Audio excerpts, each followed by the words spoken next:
Hello, everyone, and welcome back to The Rundown, where we talk about 2A news and conservative views. I will be your host today, Craig DeLuz, coming at you from the West Coast, the left coast, behind the Iron Curtain, otherwise known as the Sierras. But as we all know, I do not do this program by myself. That's right. My name is Mike P. Waworski, coming to you live from the East Coast. That's the coast with the most, from the co-host with the most here on The Rundown. 2A views, conservative news, and Craig, I forget, are we doing Thirsty Thursday or Throat Punch Thursday today? I don't remember. This is this is Throat Punch Thursday. I'm all for now moving to Throat Punch Thursday because we got some hard-hitting news stories to talk about today. It is going to be a fun day, and we're going to be punching the left in the throat punch. Actually, I'm even going to upgrade that. Not a throat punch today. It's going to be a karate chop to the throat. Do we have anything that rhymes with that? Do we have a day that rhymes with that? Because that doesn't work, you know. Karate chop Thursday. That could be any day. Okay, tell you what. I'll do the karate chop. You can punch. How about that? Gotcha. But you know what? I'll make it one of them karate punches. Whoa. There you go. It's going to be interesting because, all over the stories today is just the left, the gun grabbers, have lost their ever-loving minds. And the only really good thing about it is that it is now being exposed. They're being exposed to the public, even the public. When the mainstream media is reporting on some of the stupid things that the Democratic Party has done, some of the flat-out just either idiotic or completely immoral and unethical things that Democrats are doing, when they're actually reporting on it, they have jumped the shark. Yeah, well, it's the natural progression of things, Greg. Now that they're being exposed to the public because they've been exposing themselves to minors for years now. Oh, yes, they have. But hey, before we get into today's stories, let's go ahead and give a quick shout out to our sponsors. Yep, let's say hi to our good friends over at Hitman Industries. That's hitmanindustries.net. If you got yourself an AR in the past 5 years, probably got one of their barrels, you don't even know. Well, now you can buy from the factory direct. Get yourself a new barrel for your next AR build or rebarrel your current AR platform. That's hitmanindustries.net. California Republican Assembly fighting a good fight behind enemy lines. Now you can take part in California's future today. Please pay special attention to the California 6th congressional race. You might like that guy. If you want the best concealed tactical holster on the market, get on over to Hog Holsters. That's HAWG holsters.com, hogholsters.com.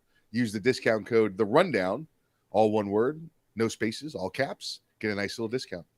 And if you're going out, outside, outdoors, and maybe even indoors, you want some good hiking gear, you want some outdoor gear, you want some tactical gear, get on over to uscombatgear.com. That's right, folks. These are our sponsors. They bring us to you so that we can bring you to them. Do us a favor. Do them a favor. Do yourself a favor. Visit them. All you got to do is click the link in the description to this program. The links go to all their websites. You can check them out, spend some money with them, and make sure you tell them that the guys over at The Rundown sent you. Also, if you haven't already done so, make sure you like, share, subscribe. However you partake, just know there's tons of other ways to partake. If you like just listening to the program, many of you listen to it afterwards, you can find us wherever you get your podcasts. If you want to watch us, you can watch us wherever you watch stuff, whether it's Rumble, whether it's YouTube, whether it's Opslens. Opslens a great way to watch us on your television, as well as Spotify, you name it. There's tons of ways in which to watch us. We don't care how you partake. We just care that you partake and that you tell your friends. Yep, do it. Have a good time. Have a good time. All right, let's get into today's stories because this first one hits kind of home here. Well, it hits home because it's here in the state of California.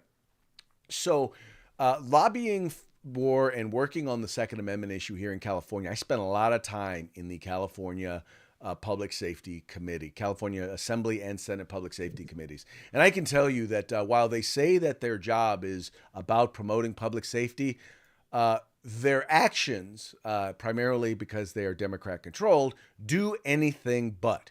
And I'll give you an example. There was a measure, SB 12, which passed the state Senate. And this, by the way, this bill passed the state Senate 40-0, meaning every state senator voted in favor of this bill, including Democrats, right? This is a bill that would take sex trafficking, or not sex trafficking, human trafficking, and make it a serious crime. In particular, child sex trafficking, but it would make it a serious felony, right? Now, the difference is, and admittedly, there are already some pretty harsh penalties for this sort of trafficking. But what this does is by making it a serious felony, it does two things. It makes it so that you can't plea it down, meaning, you can't just get prosecutors like Gascon or Chesa Bodine, or I forget who the person over in Alameda County is.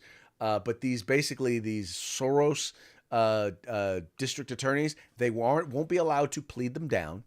But then it also makes it eligible for 3 strikes and you're out. Meaning, if you've done this, if you've committed 3 major felonies or serious felonies, you can go to jail for life. Here's a little bit on the measure, who's supporting it and who's against it. And you will be surprised you'd be surprised that this bill, by the way, failed to get out of the Assembly Public Safety Committee.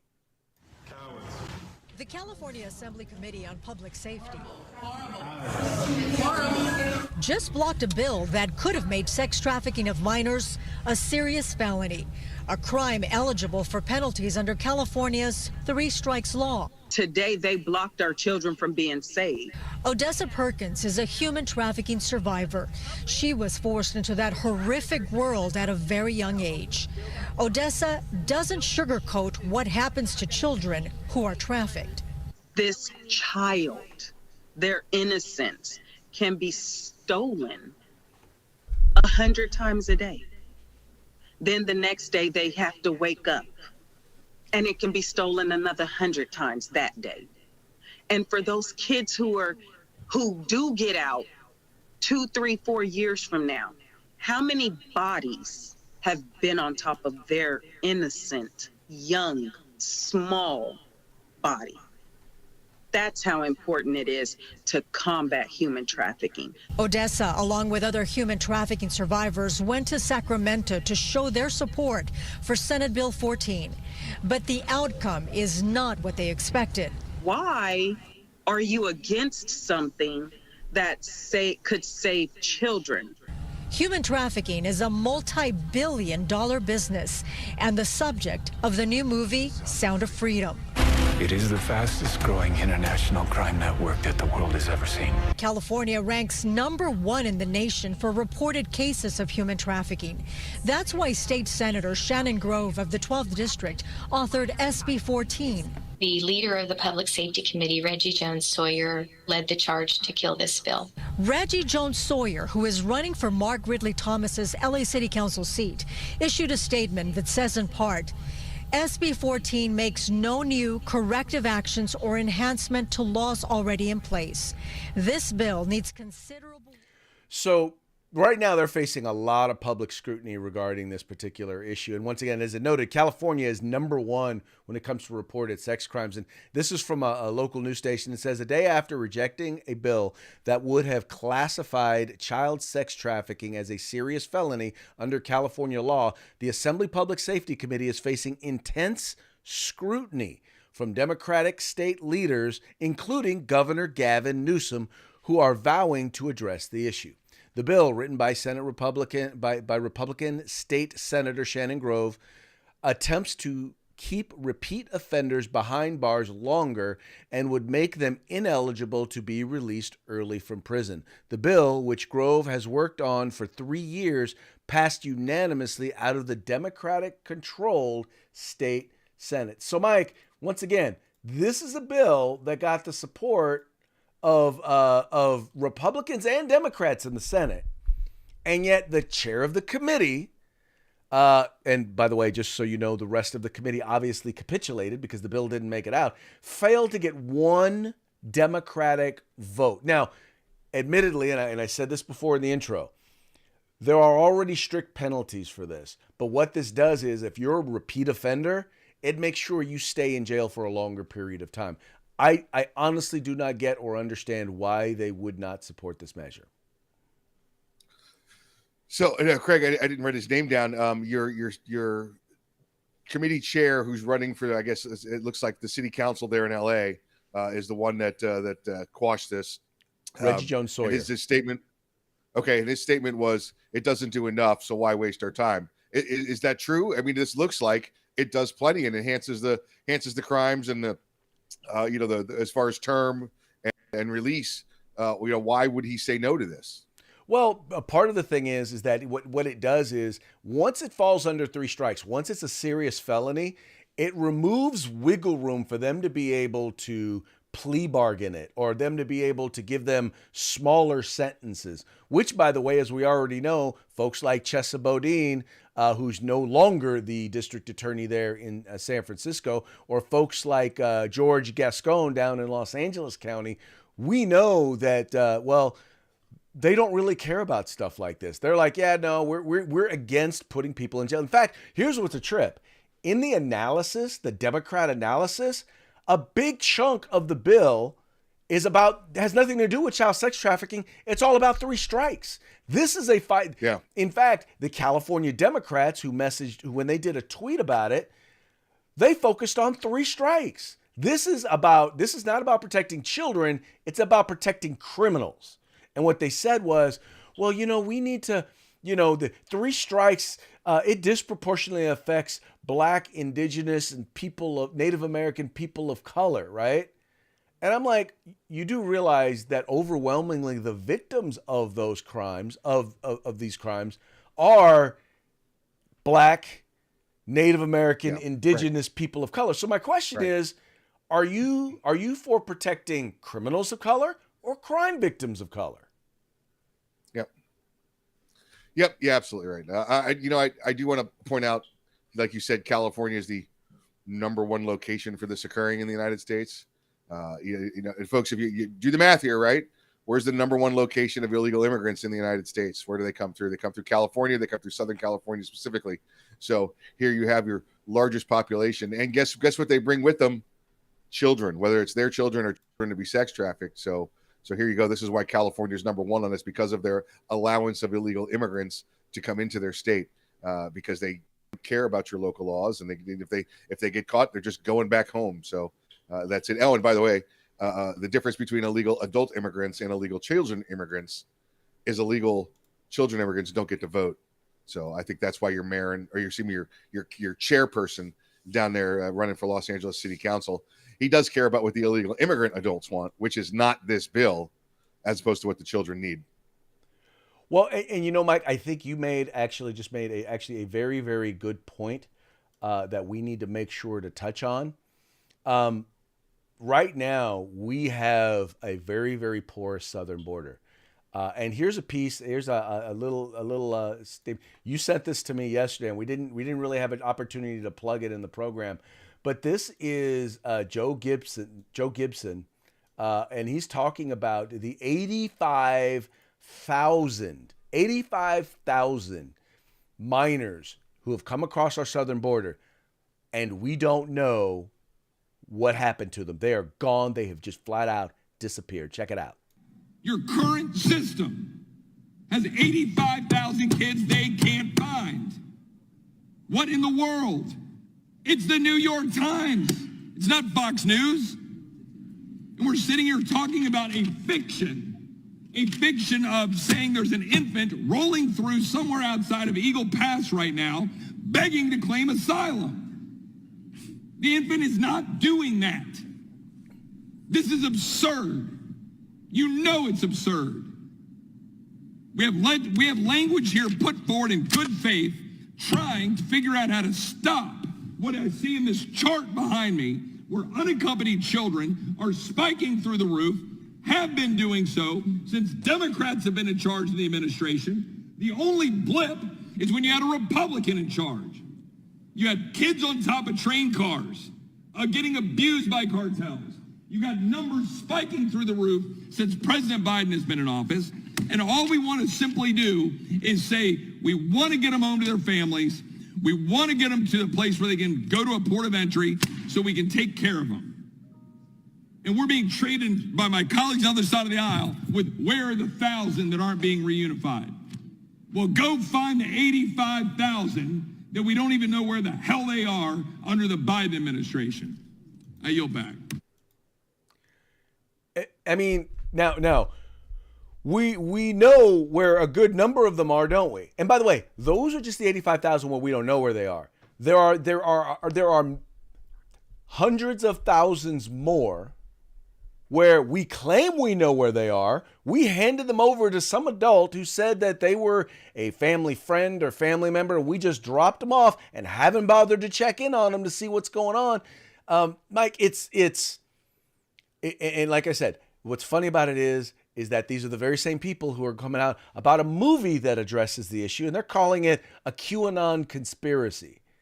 This is all stuff we know to be true. The data and the information that they're talking about, it came from the U.S. Department of Homeland Security. It came from the California Department of Justice, neither one of which are controlled by Republicans. So, or especially not QAnon Republicans. So my question is, well, it's not really a question. It's just a statement. How dare they? I'll just say that. I'll just close it with that. Yep, that's good, about as good place to end it. I mean, it is hypocrisy, and the scary part is hypocrisy because they're giving it their tacit approval, whether they're directly involved or indirectly involved. That's what it looks like to me. Hey, they're okay with the exploitation, sexual exploitation, kidnapping, transportation, whatever you want to call it, of children. That's what it appears like to me. Well, as long as they get to protect criminals of color. Well, they vote, remember, because we restore rights to criminals. Yeah, there you go. All right, moving right along. Disney World empty? Yes, as a matter of fact, it is. People are deciding, and people don't understand. There's a reason why you're seeing a bunch of stuff happening with Disney. There's a reason why they're selling off or they're pulling a bunch of their content off so that they can mothball it in order to get some tax write-offs. There's a reason why they're not moving forward with some investments, and that is because Walt Disney and Walt Disney Company is losing tons of money. All throughout many of their media properties, they are laying people off. It was literally the last couple of weeks a bloodbath over at ESPN where they're laying off major talent because they are losing money. And why are they losing money? It's because they went woke. And because they went woke, they are now, they're in the process of attempting not to go broke, and they are failing miserably. Here, this is a story that's over at the Daily Beast talking about Disney World empties out amid feud with DeSantis. It says Disney World is as empty as it's been in years, according to industry analysis. And while visitors are enjoying shorter lines, the company is feeling the hurt. Disney is currently battling losses in video streaming, executive turnover, and ongoing public beef with Florida Governor Ron DeSantis. The corporation's theme parks have long been a consistent cornerstone of guaranteed revenue, but with this year's dropping attendance, that may no longer be the case. This year's Independence Day weekend was among the slowest in the last decade. Disney World even offered discounts during Christmas time, typically one of the most popular times to visit the park. It's unclear what's causing the drop in Disney theme park attendance, but it's also affected some rival theme parks this summer, according to the Wall Street Journal. Now, Mike, maybe I'm wrong, but I think this once again falls in the theme of go woke, go broke. Yeah, that's absolutely what it is. And I got to tell you, I live about 30, 40 minutes from the main gates of Disney World and all of the surrounding areas. And it's nice right now because you can drive around down there and not get caught in any traffic because it's just nice. There's not a big backlog. This is definitely has to do with the politics that's going on there at Disney, like you said, Craig. And most people didn't associate this with it. ESPN, the bloodbath at ESPN. Well, that's an ABC-owned company, which is a Disney-owned corporation. So guess what? They cut, like you said, they cut expenses there. Like you said, bloodbath. I think everybody's gone. The parks have always been that place they could rely on for bringing in money. So if some bad movie came out or they had some bad business corporation, the parks were always someplace they could rake it in. Well, it's not happening. It's this year it's finally dead. I mean, the numbers are the worst they've been in 10, 12 years. And I love this about the other corporations here in Florida. They've got you've got Universal and like Legoland and SeaWorld, all the other big attractions. And Universal is the biggest of the other attractions. They're running specials. They're already at full capacity, and they're running more specials just to watch Disney empty out. It's great to see these other corporations. You know, it might be financially motivated, but they're like, let's stick it to this guy right now. Let's get the little knife in the back of the mouse here, and that's what they've done. So it's pretty nice. Well, and once again, you know, I'm not down for taking down every corporation that I have a beef with, but I want to send a message. And I think that Yes. when corporations start to realize that we don't want you preaching at us about with the woke agenda. We don't want you involved in our politics. You provide a product, good, or a service. Provide that product, good, or service. Do it in a quality manner. And do it at a reasonable price, and we will have no beef with you. Whether you side with us on issues or don't side with us on issues, just stay out of it. And that's the main thing, is just stay out of it. Because in the end, you know, we're already seeing Target, we're already seeing Bud Light, we're already seeing them pay the consequences. We're already seeing Dick's is paying the consequences. Disney, are you really ready to be next? And Disney, to me, is the worst of them, because here is a company that has made its bones, that its entire reputation is around entertaining and inspiring children. And yet they're willing to go down over the idea of indoctrinating our children with a sexual agenda. Yeah, happiest place on earth, right? That's what the parks are supposed to be. And to be clear, you know, I don't wish ill will upon the employees there. You know, I don't want to see anybody lose their jobs. These are all, you know, neighbors of mine, right? You know, so you don't want to see that happen. But at some point, you've got to say, yeah, my employer supports the indoctrination of children. I might want to think about finding a new job. And I know it's not that easy to find a job.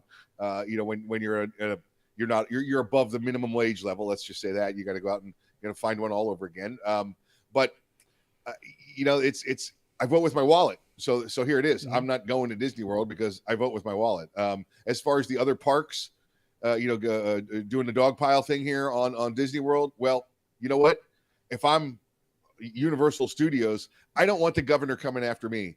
So I'm going to stick it to Disney World saying, listen, we got a good thing here. Mm-hmm. Why are you ruining this? Don't try and drag the rest of us down with your nonsense. So they're standing up now saying, we got sales. We got park entrance for everyone. We love everyone. Come on in.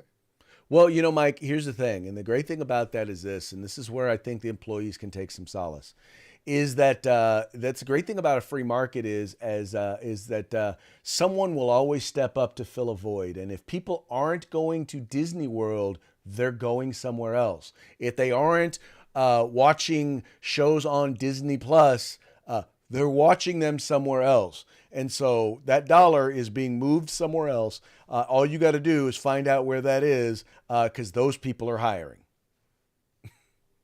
There you go. All right.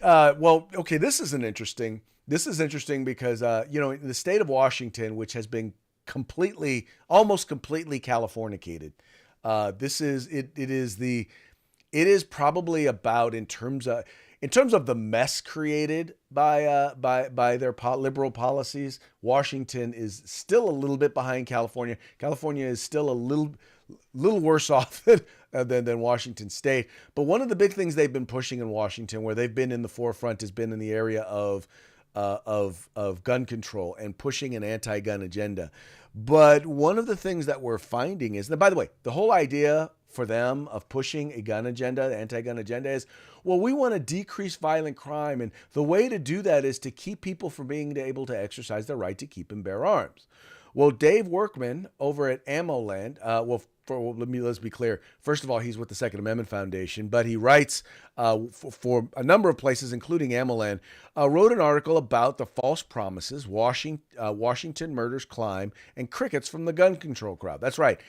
We're actually seeing that as stuff is going up, as murder is going up. By the way, according to this article, 96% increase in homicides there in Washington State. We're not hearing anything, absolutely, positively nothing from the gun control crowd. And Mike, I just push that to say, well, the reason why they're not talking about it is because it doesn't fit their narrative. Yeah, absolutely right. There was another story recently out of there, Craig. It was remember they passed that, was it I-594, I think.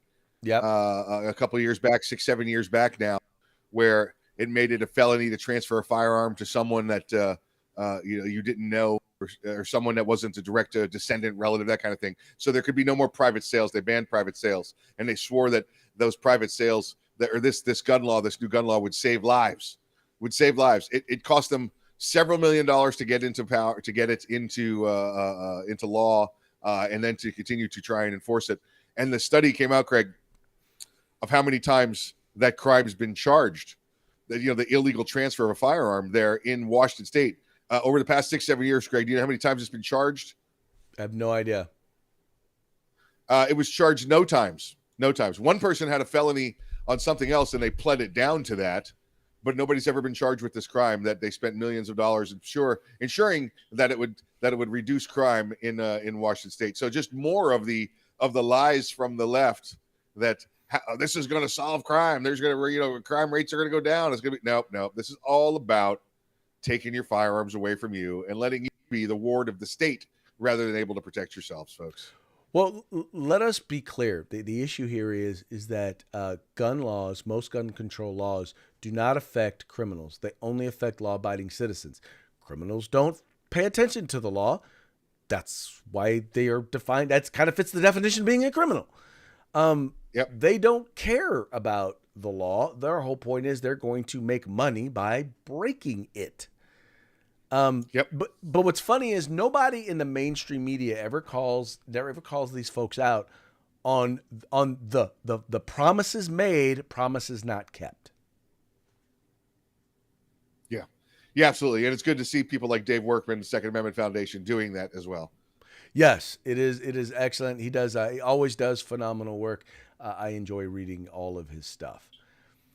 Okay, that then takes us to our final story of the day. Let's see here. There we go. Defund the police. Week of action. So Black Lives Matter. That's right. They are actually still in existence. They've decided to mark the 10-year anniversary of the Trayvon Martin shooting by kicking off a defund the police week of action. So they're still pushing defund the police, even though people in the black community are saying, don't you defund the police? Don't you take our protection away? Anyway, here it says Black Lives Matter movement hits a milestone on Thursday. That's today, marking 10 years since the 2013 founding in response to the antiquated to the acquittal of a man, George Zimmerman, who shot 17-year-old Trayvon Martin. Gunned down in a Florida gated community where his father lived in 2012, Martin was one of the earliest symbols of a movement that now wields influence in politics, law enforcement, and broader conversations about racial progress in the U.S. BLM activists and organizations plan to mark a decade of the movement with in-person and virtual events. Calls to action include a renewed push to defund police departments and reinvest in black communities that have suffered disproportionately from police brutality, unequal treatment, and in the criminal justice system and mass incarceration.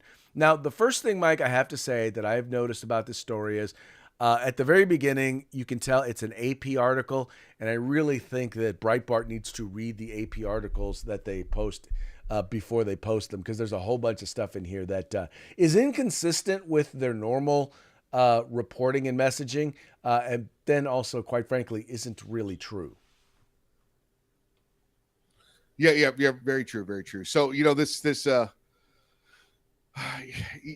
celebrating the defunding the police. Oh, by the way, did you notice that was a Chicago PD style badge, by the way, which is where BLM is very popular, Craig, if a white cop is involved. Otherwise, they don't care about who's getting shot. It's true. I mean, look around. That's the only time they care, right? Otherwise, you've got black youth on black youth crime, gang member, criminal on criminal crime, black on black, and nobody cares unless again it's a white cop involved. Then it's something they want to get involved with. You've got defund the police. It does not work. We've seen this. It does not work. We've seen it happening in everywhere. We see it happening in. We just talked about Washington, right? It's happened in Seattle. It's happened in the Tacoma area. It's in Chicago. It's happening in Los Angeles. It's happened everywhere. There's a Democrat-controlled city where the defund the police did not work.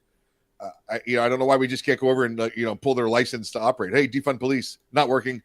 We just pulled your license. You're done. Go away. Right. And once again, and we know this, people who live in the communities that they are trying to do, or they are trying to defund the police, the very people that they say are being victimized are saying, no, we don't want this. We do not want you to defund the police. They're not saying they don't want you to invest in these other areas, but they're saying we need to invest more into the police. We need to make sure that they have the training and the tools that they need in order to protect us. And we need to know that they are trained in things like de-escalation and stuff like that. But the other thing that this story came off, and once again, it's an AP article, not a Breitbart story, but the disproportionate or the unequal treatment that they're talking about is just not true. And the facts and the data bears that out. It bears out that in truth, law enforcement is less likely to shoot an armed black person period or black perpetrator period than they are a white perpetrator, whether they are armed or not. And they're finding that a lot of that has to do with the fact that they're afraid that whether the individual is armed or not, they could lose their job, they could lose their livelihood, they could lose their retirement, they could lose their freedom for simply doing their jobs. So they're finding there's a greater degree of hesitation. That's just not true. It's just the numbers, once again, just don't bear it out.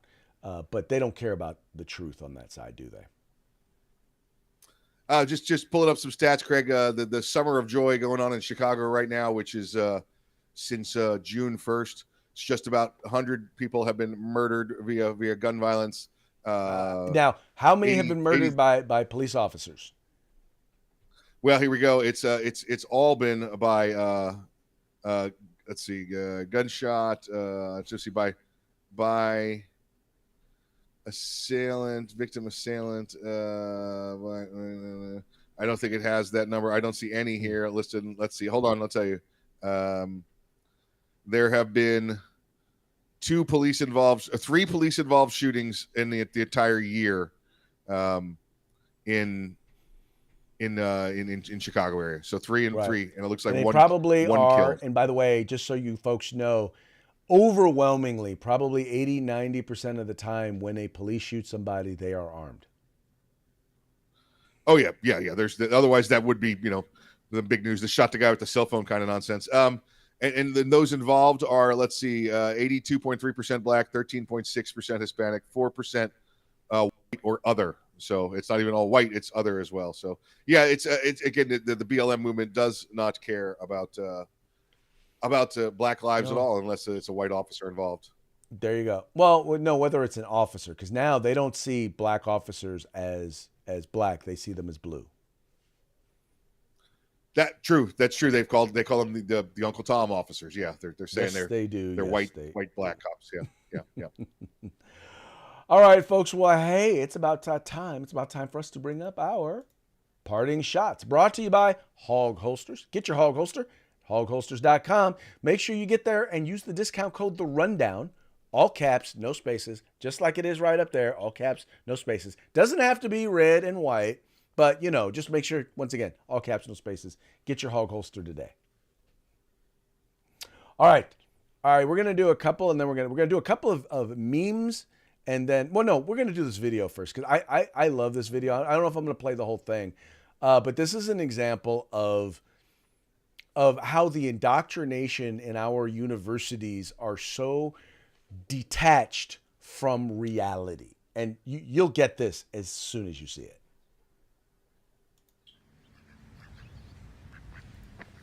Hey, I'm Brett. He, him. Hola. Hola. Yeah, that's cultural appropriation. That ain't it, Chief. Really? Isn't Chief cultural appropriation too? And secondly, I'm from Cuba. That's awesome. I love your sandwiches. You know, it is pretty sad that those Cubans don't really appreciate the great social programs they've got. Am I right, Chief? I mean, person, Cuba person. Great social programs? What are you talking about? Well, you know, like take healthcare, for instance. Yes, we had health care, but it mostly consists of us rubbing dirt in our wounds. But my grandmother was able to build this pretty cool wheelchair out of an old washing machine. You must be mistaken. I learned all about Cuba's excellent social programs in college. Is that right? How long have you been in college? Half a semester. So yeah, I'm pretty much an expert on socialism. In fact, I'm inviting people to the meeting my group is having. Socialists undermining capitalist knowledge. Ay, ay, ay. Tell me what else you've learned in college about my country, Mr. Expert. Bernie Sanders taught me that Cuba has great literacy programs. Yeah, we used to have to write, I will obey Fidel Castro 100 times every morning. Also, Bernie taught me that the poor rose up and they stole the means of production from the ugly rich people. That sounds amazing. We didn't own anything with regards to production. But what we did have, we had a 20-year-old anemic donkey named Gus. I do miss Gus, but he was delicious. Okay, by the way, how did you end up in this dystopian capitalist country anyway? We've got it really rough here. Hey, did you order the orange mocha frappuccino? Oh yeah, that's me. Okay.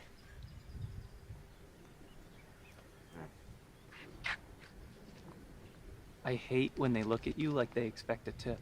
Anyway, yeah, how did you end up in this terrible place? We escaped on a raft made out of a mattress and inflated surgical gloves. You mean to tell me that you came to America on purpose? No, not on a porpoise, on a raft. I don't understand how somebody could flee Cuban paradise and come to this oppressive, totalitarian hellscape. I can tell you, we didn't have any of those in Cuba. That I can guarantee you. What, you mean that in Cuba you guys only have like iPhone 12s? No, don't tell me. iPhone 11. There you go. See, and that's what college kids, and that's what some of these folks who've been indoctrinated, or as I prefer to say, educated into imbecility. That's the sort of stuff that they believe. Yeah, all the time. Yeah. And I love when I get the opportunity when they're standing on a street corner, preaching their justice and handing out flyers. Me and a friend of mine, when we're bored, we seek them out to go have conversations. Oh, definitely love that. Okay, next, obviously, the memes still keep a coming. Joe Biden, repeat the line. Hunter Biden, okay, Dad. Joe Biden, not that line, you idiot. But it's okay. He doesn't have anything to worry about. And by the way, I think there is a new criminal justice program that has been put in place. It says, Wait, you can't arrest me. I identify as Hunter Biden. Yep. There you go. Yep. Cocaine is a hell of a drug.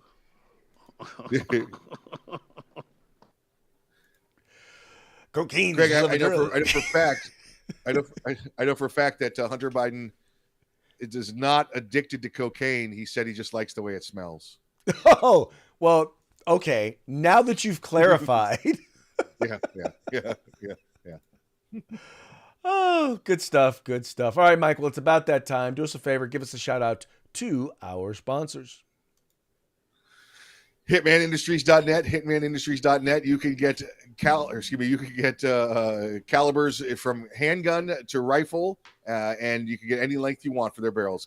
Calibers for handgun and rifle, any length, and soon to come Glock barrels. So get on over to hitmanindustries.net. California Republican Assembly fighting the good fight behind enemy lines. Take part in California's future today. Again, watch the California 6th congressional race. And if you want some awesome go to the woods, outdoor gear, hunting gear, fishing gear, get on over to uscombatgear.com. Please take a moment, visit our sponsor, spend some money with them, and make sure you tell them the guys over at The Rundown sent you. That's going to be it for today's show. We appreciate you tuning in. We appreciate you liking and sharing the program and encouraging your friends to do the same. We will be tomorrow. I'm going to call it, instead of calling it Feedback Friday, let's call it Free for All Friday, right? Oh yeah. Whatever. Yeah, there's no rules. No rules. Put your shirt back on. Put your shirt back on. Oh, there's one Don't rule. go there. Okay. Don't go there. Don't go there. Don't go there. So we're going to be back for Free for All Friday tomorrow. Same bat time, same bat channel. Y'all take care. We'll see you then.